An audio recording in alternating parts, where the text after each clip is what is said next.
10 ذی الحج یوم النحر.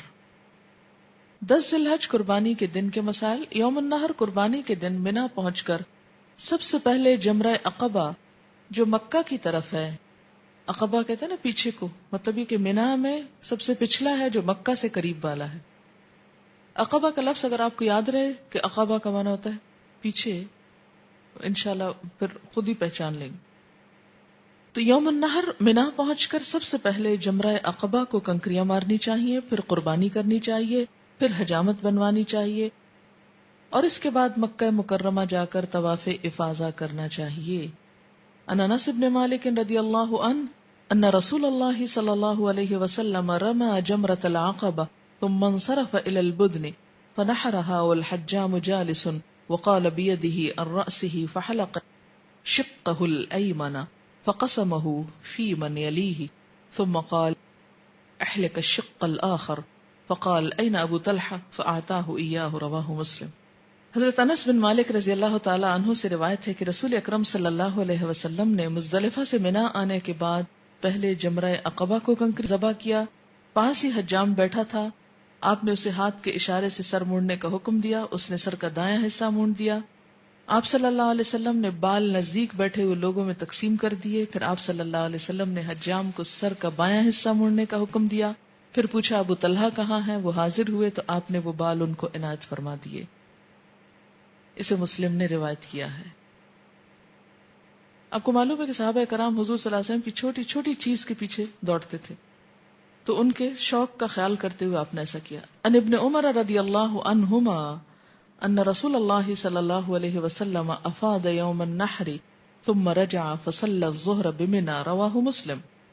حضرت عبداللہ بن عمر سے روایت ہے کہ نبی اکرم صلی اللہ علیہ وسلم نے قربانی کے دن ہی طواف افاضہ کیا، پھر مکہ سے منا واپس جا کر نماز ظہر ادا فرمائی. حالانکہ مسجد حرام میں ایک نماز کا ثواب کتنا ہے؟ 1,00,000 کا. لیکن آپ نے کیا کیا؟ واپس جا کر منا میں نماز پڑھی. ایسا کیوں کیا؟ اگر آپ یہاں مکہ میں ادا کر لیتے نا تو سارے حاجی منا چھوڑ کے مکہ آ پہنچتے.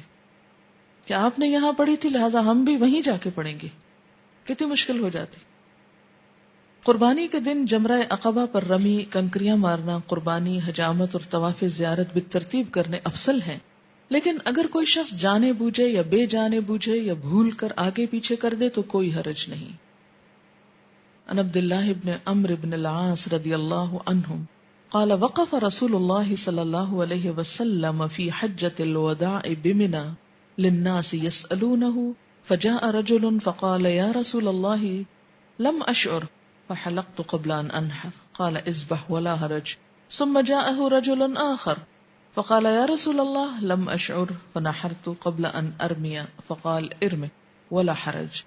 قال فما سئل رسول اللہ صلی اللہ علیہ وسلم عن شيء قدم ولا اخر الا قال افعل ولا حرج. رواہ مسلم. حضرت عبداللہ بن عمرو بن عاص رضی اللہ تعالی عنہ سے روایت ہے کہ رسول اللہ صلی اللہ علیہ وسلم حجۃ الوداع کے موقع پر منا میں کھڑے ہوئے تاکہ لوگ آپ سے مسائل دریافت کر سکیں. اس سے کیا پتہ چلتا ہے کہ جس شخص کے پاس علم ہو اسے ایسے مواقع پر جب لوگ اس کے ضرورت مند ہوں ان کے لیے اویلیبل بھی ہونا چاہیے. یعنی آپ صلی اللہ علیہ وسلم کس لیے کھڑے ہوئے کہ لوگ آ کر بات پوچھیں. ایک آدمی حاضر ہوا اور عرض کیا میں نے لا علمی میں قربانی سے پہلے حجامت کروا لی. آپ صلی اللہ علیہ وسلم نے ارشاد فرمایا اب قربانی کر لو، کوئی حرج نہیں. دوسرا شخص حاضر ہوا اور عرض کیا یا رسول اللہ صلی اللہ علیہ وسلم میں نے کنکریاں مارنے سے قبل لا علمی میں قربانی کر لی. آپ نے فرمایا اب کنکریاں مار لو، کوئی حرج کی بات نہیں. غرض رسول اللہ صلی اللہ علیہ وسلم سے تقدیم اور تاخیر کے معاملے میں جو بھی سوال کیا گیا، یعنی جو بھی آیا اور اس نے کہا میں نے پہلے یہ کر لیا، کسی نے کہا میں نے پہلے یہ کر لیا، آپ نے اس کے جواب میں یہی فرمایا اب کر لو، کوئی حرج نہیں. اصل چیز تو کرنا ہے، ابھی وقت گزرا نہیں، اب کر لو. اسے مسلم نے روایت کیا. یعنی ترتیب سے کرنا افضل ہے کیونکہ آپ نے خود جیسا کیا ہمیں بھی وہی فالو کرنا چاہیے. لیکن اگر کسی مجبوری کی وجہ سے وہ نہ ہو سکے تو کوئی حرج نہیں. اب آپ دیکھیے کہ بسا اوقات کیا بلکہ اکثر اوقات اب قربانی لوگ خود نہیں کرتے یا نہیں کر سکتے، تو اس کے لیے آپ کیا کرتے ہیں، وہاں ایک شرکت الراجحی ہے، اس میں پیسے جمع کرا دیتے ہیں.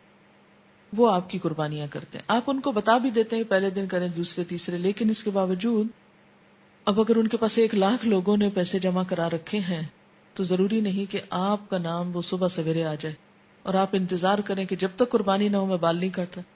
اب اگر آپ بال نہیں کاٹتے, کنکریاں نہیں مارتے, تو آپ دوپہر تک بیٹھے رہیں گے. پھر بھی آپ کے پاس کوئی ذریعہ نہیں کہ معلوم ہو جائے آپ کو کسی بھی ٹیلی فون کے ذریعے کہ جی آپ کی قربانی ہوگی, اب آپ جائیں رمی کریں, کنکریاں مارے. تو ایسی صورت میں کیا ہے کہ اگر آپ قربانی کسی کے سپرد کر چکے ہیں تو وہ کرتا رہے گا جب کرتا رہے گا. آپ کیا کریں, رمی کریں, بال کٹوائیں اور حلال ہو جائیں. یعنی اس سے فرق نہیں پڑتا. حج کو حج اکبر اور قربانی کے دن 10 ذی الحجہ کو یوم حج اکبر کہا جاتا ہے. عن ابن عمر رضی اللہ عنہما ان رسول اللہ صلی اللہ علیہ وسلم وقف یوم النحر بین الجمرات فی الحجۃ التي حج فقال ای یوم ھذا قالوا یوم النحر قال ھذا یوم الحج الاکبر. رواہ ابو داؤد. حضرت عبداللہ بن عمر سے روایت ہے کہ رسول اللہ صلی اللہ علیہ وسلم قربانی کے روز منا میں جمرات کے درمیان کھڑے ہوئے. اس حج میں جو آپ صلی اللہ علیہ وسلم نے ادا کیا, ارشاد فرمایا, لوگو یہ کون سا دن ہے؟ صحابہ کرام نے عرض کیا, قربانی کا دن. آپ نے فرمایا یہ یوم حج اکبر ہے. اور آپ کو قرآن پاک پڑھاتے ہوئے بتایا گیا تھا کہ اہل عرب کے ہاں عمرے کو حج اصغر کہا جاتا ہے اور حج کو حج اکبر کہا جاتا ہے. ہمارے ہاں جو بات مشہور ہے جمعے کے دن حج آ گیا تو حج اکبری ہو گیا, اکبر سے بھی اکبری بن گیا, تو یہ سب من گھڑت باتیں ہیں. 10 ذی الحج کو منا میں نماز عید ادا کرنا سنت سے ثابت نہیں. اب دیکھیے ہر چیز الٹ جاتی وہاں جاتی. رمی الجمرۃ العقبہ, جمرہ عقبہ کی رمی کے مسائل. جمرہ عقبہ پر رمی کرنا واجب ہے. عن جابر رضی اللہ عنہ قال رأیت النبی صلی اللہ علیہ وسلم یرمی علی راحلته یوم النحر ویقول لتأخذوا مناسککم فإنی لا ادری لعلی لا احج بعد حجتی هذه. رواہ مسلم. حضرت جابر رضی اللہ تعالی عنہ سے روایت ہے کہ میں نے نبی اکرم صلی اللہ علیہ وسلم کو قربانی کے دن اپنی اونٹنی پر بیٹھ کر جمرہ عقبہ کو کنکریاں مارتے دیکھا. اونٹنی پر بیٹھ کر کے الفاظ قابل غور ہیں, یعنی سواری پر. آپ صلی اللہ علیہ وسلم فرما رہے تھے, مجھ سے اپنے حج کے طریقے سیکھ لو, کیونکہ میں نہیں جانتا کہ اس حج کے بعد دوسرا حج کر سکوں یا نہ کر سکوں. اسے مسلم نے روایت کیا ہے. آپ کے اونٹنی پر بیٹھنے کی ایک وجہ یہ بھی تھی کہ تمام لوگ آپ کو دیکھ سکیں کہ آپ کوئی بھی عمل کیسے کر رہے ہیں, کیونکہ آپ ان کے لیے رول ماڈل تھے. جمرہ عقبہ کی رمی سے پہلے تلبیہ کہنا بند کر دینا چاہیے, یعنی لبیک اللہم لبیک پکارنا بند کر دینا چاہیے. جمرہ عقبہ کو کنکریاں مارنے کا افضل وقت طلوع آفتاب کے بعد چاشت کا وقت ہے, لیکن کسی عذر کی بنا پر 11 ذی الحج کی طلوع فجر تک کنکریاں مارنے کی رخصت ہے. بہتر ہے سورج نکلنے کے کچھ دیر بعد جب چاشت کا وقت ہو. کچھ دیر کے بعد سے مراد یہ کہ جیسے گھنٹہ بعد, 1.5 گھنٹہ بعد, 9-10 بجے کا وقت جیسے ہوتا ہے, 8-9-10 بجے, یہ زیادہ بہتر وقت ہے. لیکن اگر نہ ہو تو دوپہر نہ تو ظہر نہیں تو عصر, مغرب, عشاء, اگلے دن فجر تک بھی ماری جا سکتی. ایام تشریق 11, 12, 13 ذی الحج ہیں. ان میں رمی جمار کا وقت زوال آفتاب سے لے کر غروب آفتاب تک. جمرہ عقبہ کو کنکریاں کس دن ماری جاتی ہیں؟ یوم النحر کو, 10 ذی الحج کو. ٹھیک ہے, جس روز یہاں ہم عید مناتے ہیں اس دن صرف ایک جمرہ کو کنکریاں ماری جاتی ہیں. اس کے آگے 3 دن اور 11, 12, 13 جن کو ایام تشریق کہا جاتا ہے, ان میں کنکریاں زوال آفتاب کے بعد ماری جاتی ہیں. پہلے دن چاشت کے وقت اور باقی دن زوال کے بعد سے لے کر غروب آفتاب تک. عن جابر رضی اللہ عنہ قال رمى رسول اللہ صلی اللہ علیہ وسلم الجمرۃ یوم النحر ضحى واما بعد فاذا زالت الشمس. رواہ مسلم. حضرت جابر فرماتے ہیں کہ نبی اکرم صلی اللہ علیہ وسلم نے قربانی کے روز جمرہ عقبہ کو دن چڑھے کنکریاں ماری، جبکہ اس کے بعد ایام تشریق میں دن ڈھلے رمی فرمائی. اسے مسلم نے روایت کیا ہے. عن ابن عباس رضی اللہ عنہما قال کان رسول اللہ صلی اللہ علیہ وسلم يسأل ایام منن فیقول لا حرج فسأله رجل فقال حلقت قبل ان اذبح قال لا حرج فقال رجل رمیت بعدما امسیت قال لا حرج رواہ النسائی. حضرت عبداللہ بن عباس رضی اللہ تعالی عنہ کہتے ہیں کہ منا میں لوگ رسول اللہ صلی اللہ علیہ وسلم سے سوال پوچھتے. آپ صلی اللہ علیہ وسلم فرماتے کوئی حرج نہیں. ایک آدمی نے پوچھا میں نے قربانی سے پہلے حجامت بنوا لی ہے، آپ نے فرمایا کوئی حرج نہیں. دوسرے نے عرض کیا میں نے شام کے بعد جمرہ عقبہ کو کنکریاں ماری، آپ نے فرمایا کوئی حرج نہیں. اس سے آپ دیکھیے کہ دین کی وسعت پتہ چلتی ہے اور چھوٹی چھوٹی باتوں پہ پکڑ نہیں. جس طرح عموماً ہمارے ہاں تقویٰ کا معیار کیا لے لیا جاتا ہے کہ ذرا ادھر سے ادھر ہوئے نہیں تو بات بگڑ گئی. حوض کے گرد پڑی ہوئی کنکریاں رمی کے لیے استعمال کرنا جائز ہے. حوض وہ جگہ ہے جہاں وہ پلر یعنی جو ہے اس کے ارد گرد کا ایک راؤنڈ اباؤٹ سا بنا ہوا ہے یا سرکل بنا ہوا دیوار سی، تو اس کے اندر سب کنکریاں گرتی ہیں جب اوپر سے ماری جاتی ہیں.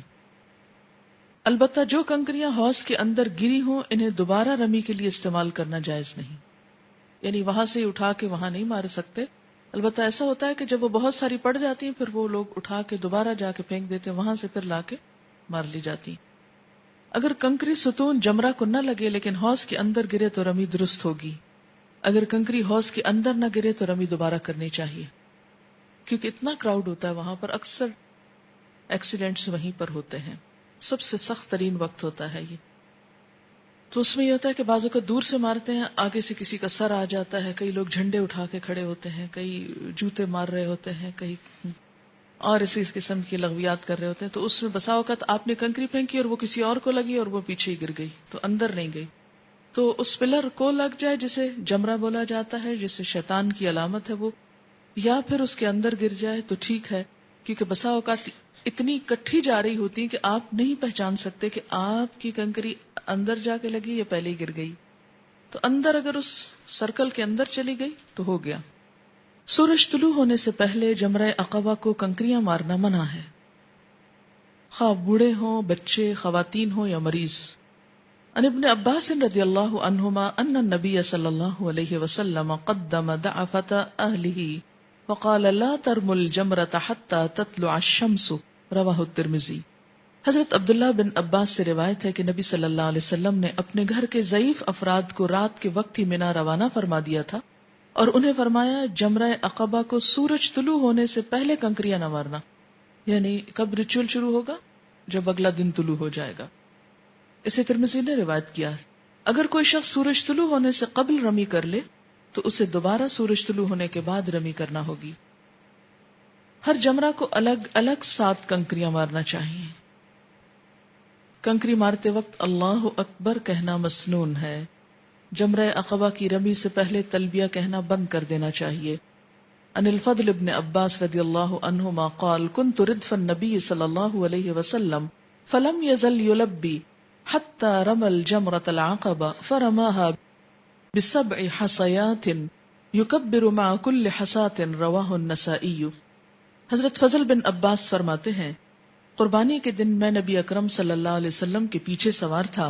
آپ جمرہ عقبہ کو کنکریاں مارنے تک تلبیہ کہتے رہے. آپ صلی اللہ علیہ وسلم نے جمرہ عقبہ کو 7 الگ الگ کنکریاں ماری اور ہر کنکری مارتے وقت اللہ اکبر کہا. اسے نسائی نے روایت کیا ہے. مٹھی بھر کر ایک ہی مرتبہ 7 کنکریاں مارنا جائز نہیں. ایسی صورت میں مسنون طریقے کے مطابق دوبارہ رمی کرنی چاہیے. اگر یہ ممکن نہ ہو تو ایک دم یعنی جانور کی قربانی واجب ہوگی کیونکہ رمی ہوئی ہی نہیں. یعنی ہر کنکری الگ سے ماری جائے گی، اکٹھی نہیں پھینکی جائیں گی. مکہ مکرمہ بائیں ہاتھ اور منا دائیں ہاتھ رکھتے ہوئے رمی کرنا مستحب ہے، شرط نہیں، ضروری نہیں، لیکن افضل ہے. ان عبداللہ رضی اللہ عنہ انہ انتہا الی الجمرۃ الکبریٰ جعل البیت عن یسارہ ومنا عن یمینہ ورمى بسبع وقال هكذا رمى الذي انزلت عليه سورة البقرة رواہ البخاری۔ حضرت عبداللہ بن مسعود رضی اللہ تعالی عنہ جب جمرہ عقبہ پر پہنچے تو بیت اللہ شریف کو اپنے بائیں طرف اور منا کو دائیں طرف رکھتے ہوئے جمرہ کو 7 کنکریاں ماری اور فرمایا اس طرح رمی کی اس ذات نے جس پر سورہ بقرہ نازل کی گئی۔ یعنی یہ آپ کی چونکہ ایک امتیاز تھا کہ جو کسی اور کو نہیں ملا، اس لیے محبت کا ایک انداز ہے یہ کہنے کی بجائے کہ حضور صلی اللہ علیہ وسلم نے ایسا کیا، فرمایا اس نے کیا جس سے سورہ بقرہ نازل ہوئی۔ اس سے قرآن کی محبت بھی ظاہر ہوتی ہے اور حضور صلی اللہ علیہ وسلم کی بھی۔ اسے بخاری نے روایت کیا۔ جمرہ عقبہ کی رمی کے فوراً بعد واپس آ جانا چاہیے، وہاں نہ رکنا چاہیے نہ دعا مانگنی چاہیے۔ اس میں کتنی بھلائی ہے فوراً واپس نکلنے میں، کیونکہ عموماً کراؤڈ انہی لوگوں کی وجہ سے ہوتا ہے جو وہاں پر یا تو کسی کے انتظار میں رکے رہتے ہیں، یا دعائیں مانگنے لگتے ہیں، یا نفل پڑھنے لگتے ہیں، یا کچھ اور من گڑت کام، اور اس کی وجہ سے بہت سے لوگوں کی اذیت کا سبب بنتے ہیں۔ بدعات کا یہی نقصان ہے، جب دین میں آپ خود ساختہ باتیں نکالیں گے، ایک تو دین بھاری بھرکم ہو جائے گا، بوجھل ہو جائے گا، دوسروں کی اذیت کا سبب بن جائے گا۔ عبادت اسی چیز کا نام ہے، ثواب اسی چیز کا نام ہے، جتنا بتایا گیا اتنا کر لو، خود سے نہ اس کو بڑھاؤ۔ جمرہ اولا اور جمرہ وسطیٰ کو کنکریاں مارنے کے بعد ذرا ہٹ کر قبلہ رو ہو کر دعا مانگنا مسنون ہے، یعنی وہاں اس جگہ سے ہٹ جائیں، دور چلے جائیں اور پھر قبلے کی طرف رخ کر لیں۔ عن الزہری قال بلغنا ان رسول اللہ صلی اللہ علیہ وسلم كان اذا رمى الجمرة التي تل المنحر منحر منن رماها ب7 حصيات يكبر كلما رمى بحصاة ثم تقدم امامها فوقف مستقبل القبلة رافعا يديه يدعو يطيل الوقوف ثم يأتي الجمرة الثانية فيرميها ب7 حصيات يكبر كلما رمى بحصاة ثم ينحدر ذات الشمال فيقف مستقبل البيت رافعا يديه يدعو ثم يأتي الجمرة التي عند العقبة فيرميها ب7 حصيات ولا يقف عندها رواہ النسائی۔ ابن شہاب زہری کہتے ہیں ہمیں یہ بات معلوم ہوئی ہے کہ رسول اللہ صلی اللہ علیہ وسلم جب اس جمرہ کو کنکریاں مارتے جو منا میں قربان گاہ کے قریب ہے، یعنی جمرہ اولا، تو اسے 7 کنکریاں مارتے۔ اولا اس کو اس لیے کہتے ہیں کہ پہلا، جاتے ہوئے پہلے یہ آتا ہے، پھر وسطیٰ آتا ہے اور پھر عقبہ آتا ہے جو مکہ کی طرف پڑتا ہے۔ ہر کنکری مارتے وقت تکبیر کہتے، پھر آگے بڑھتے اور قبلہ رو ہو کر کھڑے ہو جاتے اور دونوں ہاتھ دعا کے لیے اٹھاتے اور دیر تک اسی حالت میں وقوف فرماتے، پھر دوسرے جمرہ یعنی جمرہ وسطیٰ کے پاس آتے، اسے 7 کنکریاں مارتے۔ ہر کنکری مارتے وقت اللہ اکبر کہتے، پھر بائیں طرف مڑتے اور قبلہ رو کھڑے ہو جاتے اور ہاتھ اٹھا کر دعا کرتے، پھر جمرہ عقبہ کے پاس آتے، اسے 7 کنکریاں مارتے اور اس کے پاس دعا کے لیے وقوف نہیں فرماتے تھے۔ اسے نسائی نے روایت کیا ہے۔ رمی جمار کا مقصد اللہ کا ذکر اور اللہ کی عبادت کرنا ہے۔ رمی کے لیے کنکری کا حجم چنے کے دانے سے کچھ بڑا ہونا چاہیے۔ ان جابر ابن عبداللہ رضی اللہ عنہ یقول رأیت النبی صلی اللہ علیہ وسلم رمى الجمرة بمثل حصى الخذف رواہ مسلم۔ حضرت جابر بن عبداللہ رضی اللہ تعالی عنہ فرماتے ہیں میں نے نبی اکرم صلی اللہ علیہ وسلم کو رمی جمار کرتے دیکھا، آپ نے جمرہ کو وہ کنکریاں ماری جنہیں 2 انگلیوں کے درمیان رکھ کر پھینکا جا سکے، جیسے بنٹے ہوتے ہیں ہمارے۔ اسے مسلم نے روایت کیا ہے، یوں 2 انگلیوں کے بیچ میں پکڑا جا سکے، بہت بڑے بڑے پتھروں کی ضرورت نہیں ہے۔ چنے کے دانے سے زیادہ بڑی کنکریاں مارنا منع ہے، بہت بڑے بڑے پتھر اٹھا کے پھینکنا جو ہے درست نہیں۔ سواری پر رمی کرنا جائز ہے۔ وقوف مزدلفہ کے بعد منا روانہ ہونے سے پہلے صرف جمرہ عقبہ کی رمی کے لیے مزدلفہ سے 7 کنکریاں چننا مستحب ہے۔ ان ابن عباس رضی اللہ عنہما قال قال لی رسول اللہ صلی اللہ علیہ وسلم غداة العقبة وهو على راحلته هات القط لی فلقطت له حصيات هن حصى الخزف فلما وضعتهن في يده قال بأمثال هؤلاء وإياكم والغلو في الدين فإنما أهلك من كان قبلكم الغلو في الدين رواہ النسائی صحیح۔ حضرت عبداللہ بن عباس رضی اللہ تعالیٰ عنہ کہتے ہیں کہ رسول اللہ صلی اللہ علیہ وسلم نے جمرہ عقبہ کو رمی کرنے کی صبح مجھے فرمایا، آؤ میرے لیے کنکریاں چنو۔ اس وقت آپ صلی اللہ علیہ وسلم مزدلفہ سے منا جانے کے لیے اونٹ پر سوار تھے۔ اس سے یہ بھی پتہ چلتا ہے کہ کنکریاں ضروری نہیں کہ خود جا کے چننی چاہیے، کسی کو بھیج کر بھی منگوائی جا سکتی ہیں۔ میں نے آپ صلی اللہ علیہ وسلم کے لیے ایسی کنکریاں اکٹھی کی جنہیں 2 انگلیوں کے درمیان رکھ کر پھینکا جا سکے۔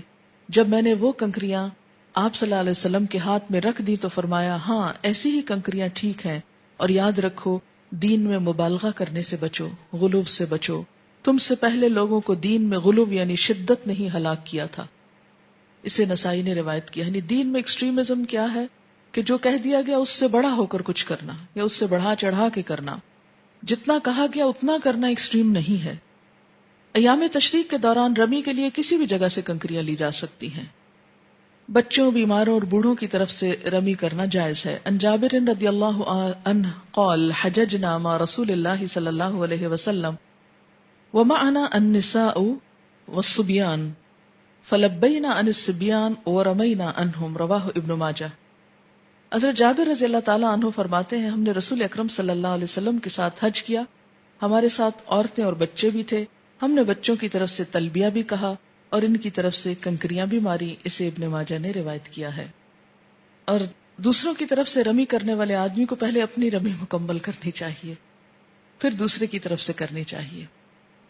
یہ ضروری نہیں کہ رمی کرنے والا تینوں جمرات کی رمی مکمل کرے پھر دوسرے کی طرف سے شروع کرے، بلکہ ایک ہی جمرہ پر پہلے اپنی رمی کر لے پھر دوسرے کی طرف سے، اسی طرح دوسرے اور تیسرے جمرے پر رمی مکمل کرنی چاہیے۔ رمی سے متعلق غیر مسنون افعال: نمبر 1، ایام تشریق کی رمی کے لیے مزدلفہ سے کنکریاں چننا۔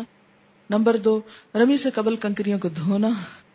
نمبر 3، 7 کنکریاں بیک وقت مارنا۔ نمبر 4، رمی کے وقت اللہ اکبر کے بعد رغما للشیطان وردا للرحمن اللہم اجعل حجا مبرورا کے الفاظ کہنا۔ یہ بھی خود سے ہی بنائی ہوئی ہے دعا۔ قدرت کے باوجود رمی خود نہ کرنا۔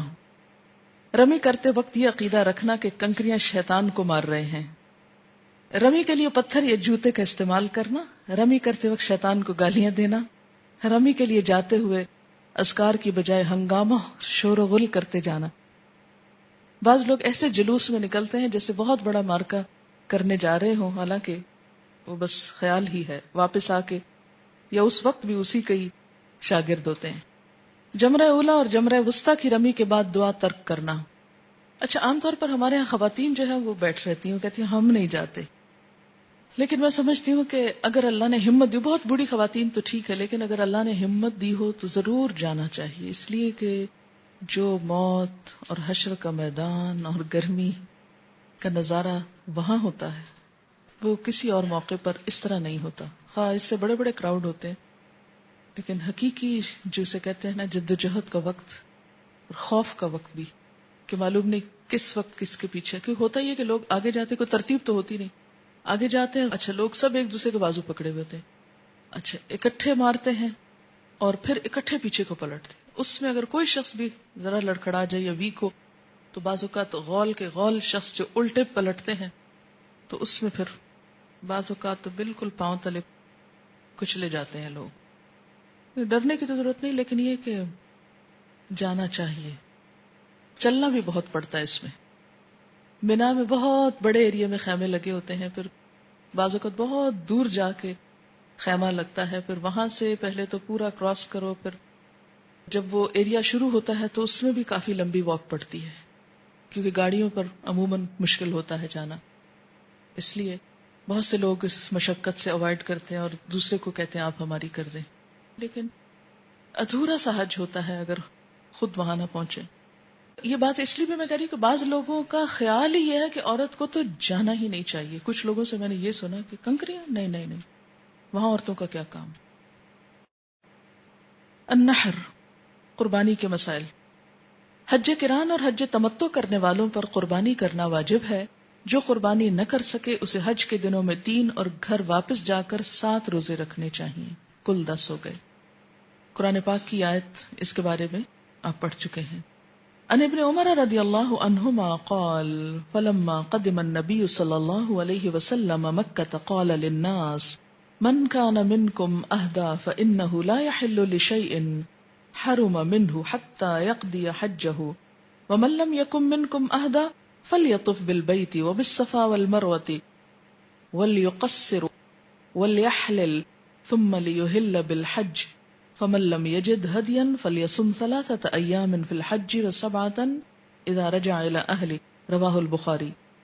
حضرت عبداللہ بن عمر رضی اللہ تعالی عنہ فرماتے ہیں جب نبی اکرم صلی اللہ علیہ وسلم مکہ مکرمہ پہنچے تو لوگوں سے فرمایا تم میں سے جو شخص اپنے ساتھ قربانی کا جانور لایا ہے وہ حالت احرام کی پابندیوں پر عمل کرے حتیٰ کہ اپنا حج مکمل کر لے، اور جو شخص اپنے ساتھ قربانی کا جانور نہیں لایا وہ بیت اللہ شریف کا طواف کرے، صفا و مروہ کی سعی کرے، بال کٹوا کر احرام کھول دے، پھر 8 ذی الحج کو حج کا احرام باندھے۔ جو شخص قربانی کا جانور نہ پائے یعنی استطاعت نہ رکھے وہ حج کے دنوں میں 3 اور گھر جا کر 7 روزے رکھے۔ اسے بخاری نے روایت کیا ہے۔ حج افراد کرنے والے کے لیے قربانی ضروری نہیں، چاہے کرے چاہے نہ کرے، یعنی استطاعت پر ہے۔ بعض لوگ استطاعت رکھتے ہیں تو وہ تو گھر میں بھی کرتے ہیں، اور اگر استطاعت نہیں یعنی مکہ کے لوکل کے بارے میں ہے، ٹھیک ہے۔ حج کے دنوں میں 3 روزے عمرہ کا احرام باندھنے کے بعد کسی بھی وقت رکھے جا سکتے ہیں۔ عید سے قبل نہ رکھے جا سکیں تو ایام تشریق میں رکھے جا سکتے ہیں۔ یاد رہے کہ عام حالات میں حاجی اور غیر حاجی سب کے لیے ایام تشریق میں روزے رکھنا منع ہے، ٹھیک ہے۔ یعنی آپ یہاں پر عید کے دنوں میں روزے نہیں رکھ سکتے اپنے گھر میں، یہاں ٹھیک، حاجی بھی نہیں رکھ سکتے، لیکن کون رکھ سکتا ہے؟ جو قربانی نہ کر سکے۔ گھر واپس جا کر 7 روزے مسلسل یا الگ الگ رکھنا دونوں طرح جائز ہے۔ اگر کوئی شخص قربانی کی استطاعت نہ رکھتا ہو اور دوران حج بیمار ہو جائے، 3 روزے رکھنے کی استطاعت بھی نہ رکھتا ہو تو اس سے اپنے گھر پہنچ کر 10 روزے مکمل کر لینے چاہیے۔ بسا اوقات ایک انسان بوڑھا ہو سکتا ہے، بیمار ہو سکتا ہے، تو اس صورت میں واپس آ کے رکھے۔ اگر اس میں بھی یہ کہ پھر اگر نہیں، اتنی بھی استطاعت نہیں، تو پھر اس کا فدیہ ہوگا تاکہ وہ ریچول پورا ہو جائے۔ اب دیکھیے کہ کن کے لیے ہے عموماً یہ قربانی کون نہیں کر سکتا، معلوم ہے آپ کو؟ یہ قربانی نہ کرنے کا ایک طرح سے کفارہ ہے روزے رکھنا۔ کون نہیں کر سکتا؟ جو صاحب استطاعت نہ ہو۔ تو جو صاحب استطاعت نہیں، جس کو کھانے کو نہیں ملتا، اس کے لیے روزے رکھنا پھر آسان کام ہو جاتا ہے نا۔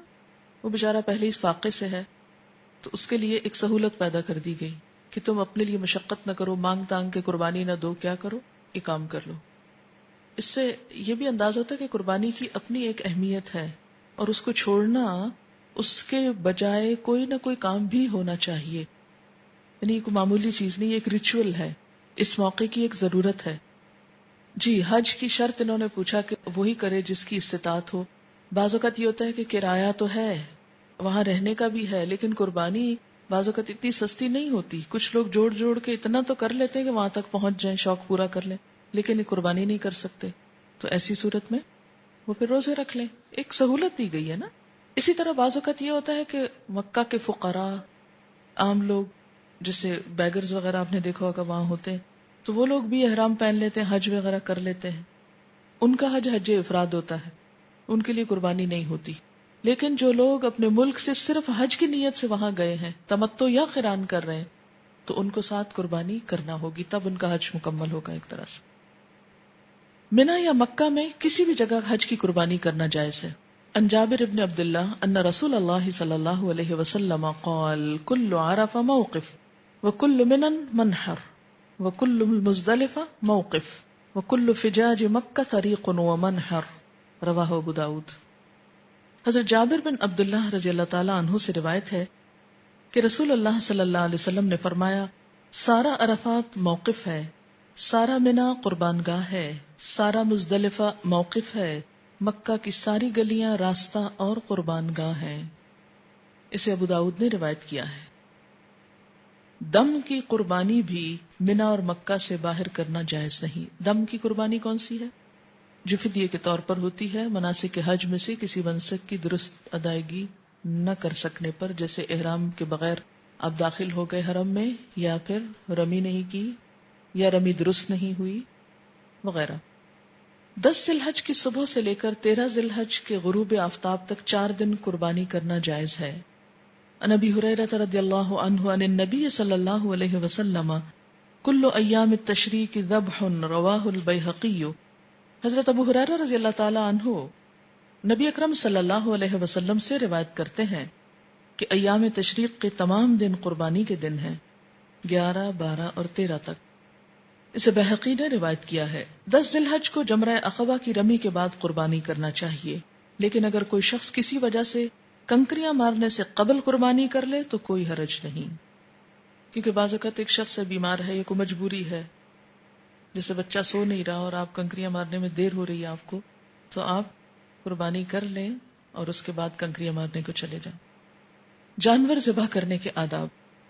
ان عبد اللہ ابن عمر رضی اللہ عنہما قال امر رسول اللہ صلی اللہ علیہ وسلم بحد الشفار وان توارى عن البهائم وقال اذا ذبح احدكم فليجهز، رواہ ابن ماجہ۔ حضرت عبداللہ بن عمر رضی اللہ عنہ فرماتے ہیں کہ رسول اکرم صلی اللہ علیہ وسلم نے جانور ذبح کرنے سے قبل چھری تیز کرنے کا حکم دیا ہے، اور یہ کہ چھری کو جانور سے چھپایا جائے، اور جب ذبح کرنا ہو تو جلدی جلدی ذبح کیا جائے۔ اسے ابن ماجہ نے روایت کیا۔ کیا جانور کو اتنی سینس ہوتی ہے کہ وہ اس کو پتا چلے کہ چھری ہے؟ اور ہوتی؟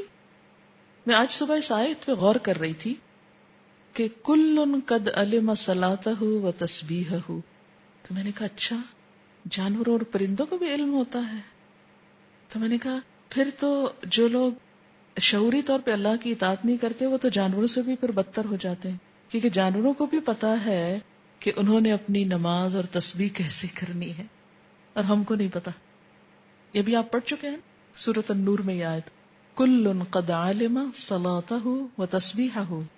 تو میں نے کہا علم کا لفظ جانوروں کے لیے بھی آیا ہے کہ اپنا کام ان کو بھی پتا ہے۔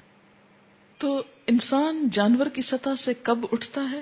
جانور شعوری طور پر نہیں علم رکھتا، اس کا اکتسابی نہیں، بس اس کو دے دیا گیا اور اس کو پتا ہے۔ اسی لیے ان لوگوں کو جانوروں سے تشبیہ دی گئی ہے کہ جو عقل کا استعمال نہیں کرتے، یعنی شعور کے ساتھ زندگی بسر نہیں کرتے۔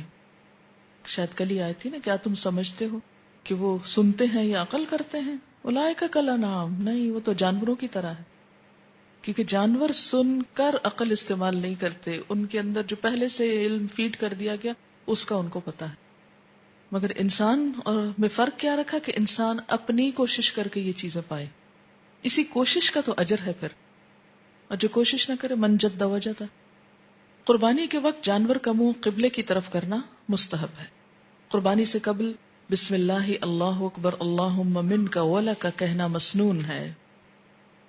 عن جابر بن عبد اللہ رضی اللہ عنہ قال ان رسول اللہ صلی اللہ علیہ وسلم ذبح یوم العید کبشین ثم قال حين وجههما انی وجهت وجهي للذی فطر السماوات والارض حنیفا وما انا من المشرکین ان صلاتي ونسكي ومحياي ومماتي لله رب العالمين لا شريك له وبذلك امرت وانا اول المسلمين بسم الله الله اکبر اللهم منك ولك عن محمد وامته رواہ ابن خزیمہ۔